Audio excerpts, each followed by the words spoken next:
Welcome back to Center Topical. I'm Nate, and today I'm giving you my top 10 favorite animated movies. And it's spot.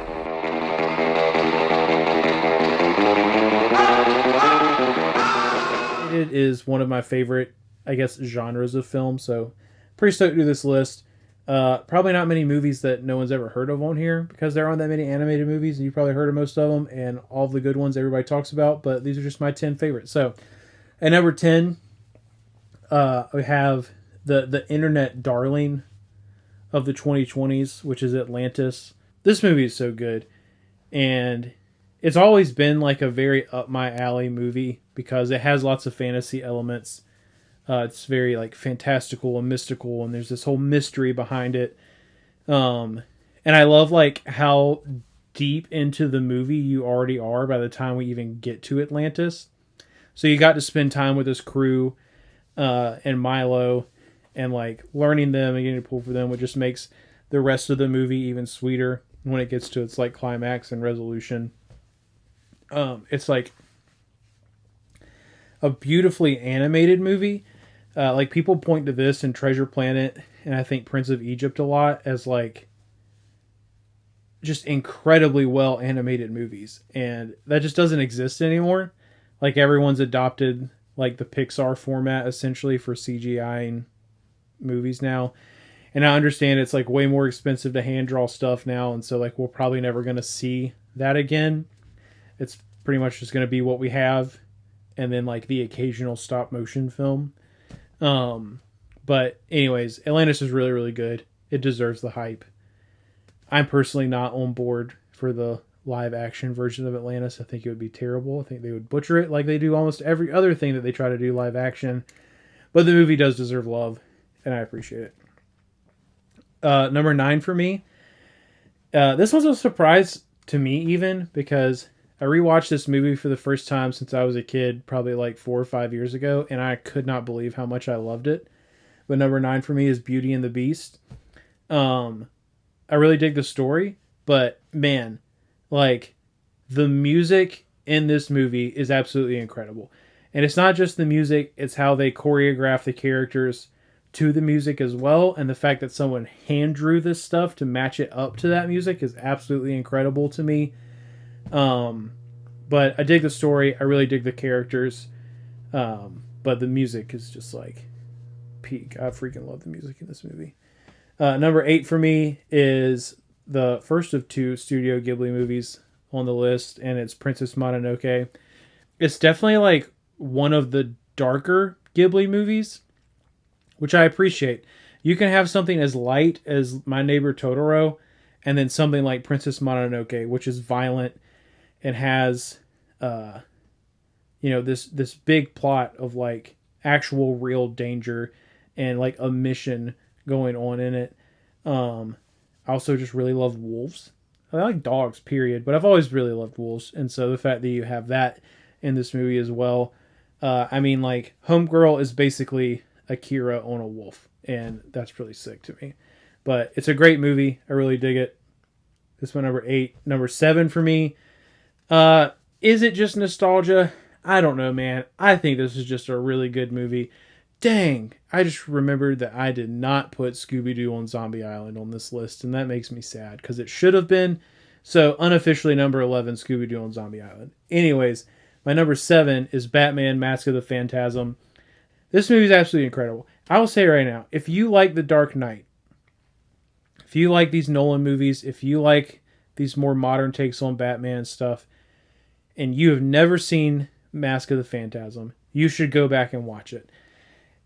Having seen like Batman the Animated Series will like definitely help you with it, but you don't need it. It is like a great standalone Batman movie. It's so good. It has just like a really, really, really dark tone to it. It is exactly what a lot of people talk about what they want Batman to be with live action movies. It is in this movie. It's mysterious. It feels dangerous. You get a great combination of Batman like being Batman and kicking ass, but also like having to solve, like put these pieces together to figure out what's going on in the background of all of this. It is like every element that you want Batman to be, he is in this movie. And then obviously you get Kevin Conroy voicing him, and so what more could you ask for? Batman Mask of the Phantasm. If you haven't seen it, go watch it. It's very good. Number 6 for me is the second Ghibli movie that's on my list, and the last one, which is Howl's Moving Castle. It's my personal favorite Studio Ghibli movie. It's just weird. Like, and I know a lot of Ghibli movies are, but like this odd storybook thing that's going on. You have witches, you got talking fire, voiced by Billy Crystal, who just has some of like the most like heartstring pulling lines and like storyline in this movie altogether. But I really love, like, the message of this movie is like great. Like, Sophie gets turned into a old woman and she's ugly. Howl's a monster, but they see past like not just external appearances, but like facades, like in every, like, she's like, not only does she see past Hal's appearance, she sees past his personal walls he's put up as well, and like, and vice versa. So really the whole point of the movie is like, just get to know someone. Don't be a judgy asshole, essentially, is kind of the point. But Calcimer, great career. Calcimo, I can't remember, whatever, the fire, he's great. Billy Crystal's awesome. Number 5 for me is The Lion King. I probably don't need to explain The Lion King to you. A lot of people would call this the best animated movie of all time, or at least the best Disney movie. Maybe. I don't know. I have one a little bit higher on my personal list, but great play on a Shakespeare tale. The colors in this movie are wonderful. The story is great. I love movies, and I love stories in general that have like time skips in them, and this movie has that, and I think that's just like really interesting, because you kind of get filled in a little bit on what happened in the in-between, but you don't need to know everything, and it allows you to mature a character and move a story forward while also leaving this little bit of like mystery behind stuff. So I love the fact that Lion King has a pretty massive time skip in it. But yeah, classic tale. It's wonderful. Number 4 for me is the classic Disney movie that I personally like more than Lion King, which is Aladdin. I really like the setting. I think it's a little, like, probably was easier to me to relate to as a kid, because Aladdin is a person and not a lion. And it's no secret on this channel that I'm not a huge fan of talking animals.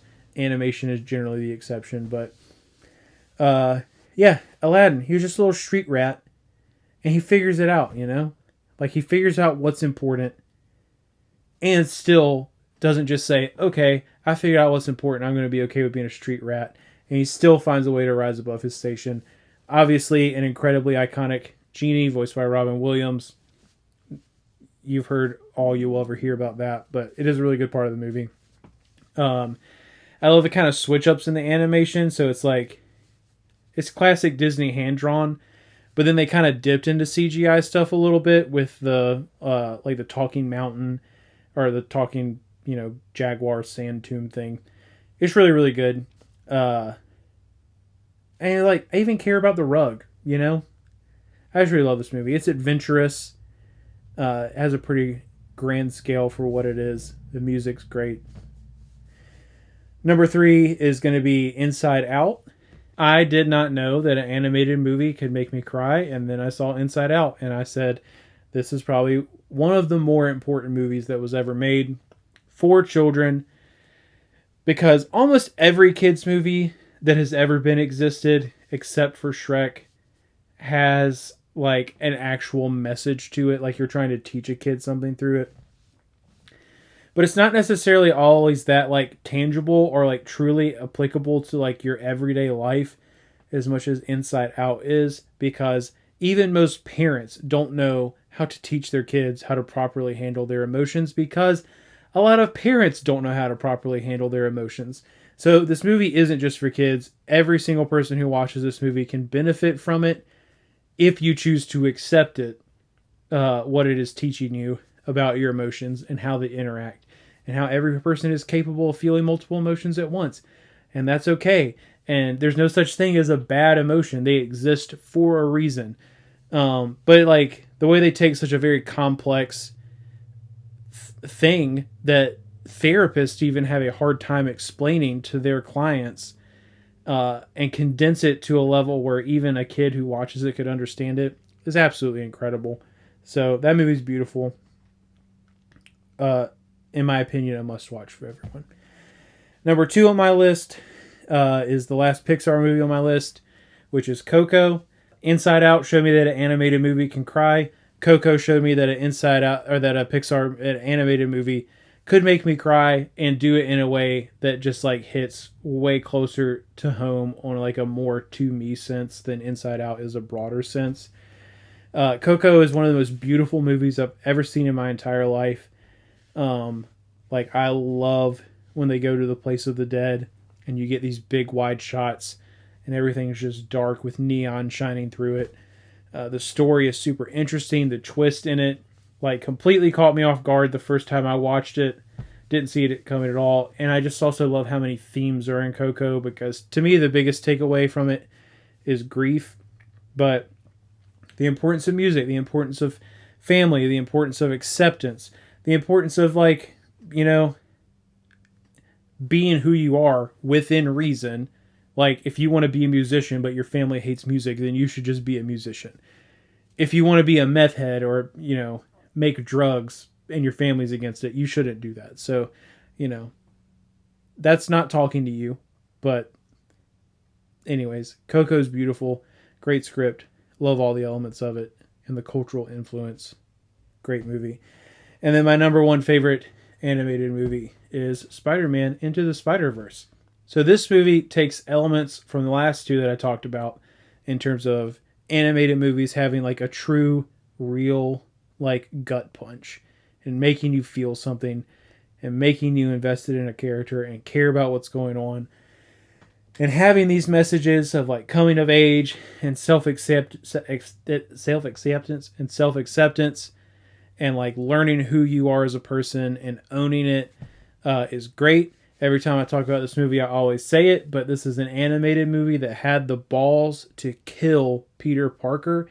And I think that was a massive risk that they took, and it paid off exponentially. Like, yes, they bring him back, but not in the way that you might expect him to. It is a gorgeous, gorgeous visual. Like, visually, it's a beautiful movie. I can't talk today, man. I'm sorry. But anyways, that's my favorite animated movie. Let me know what your favorite animated movies are down in the comment section below. Scroll back up, hit the like button, and subscribe. It's not a game, it's a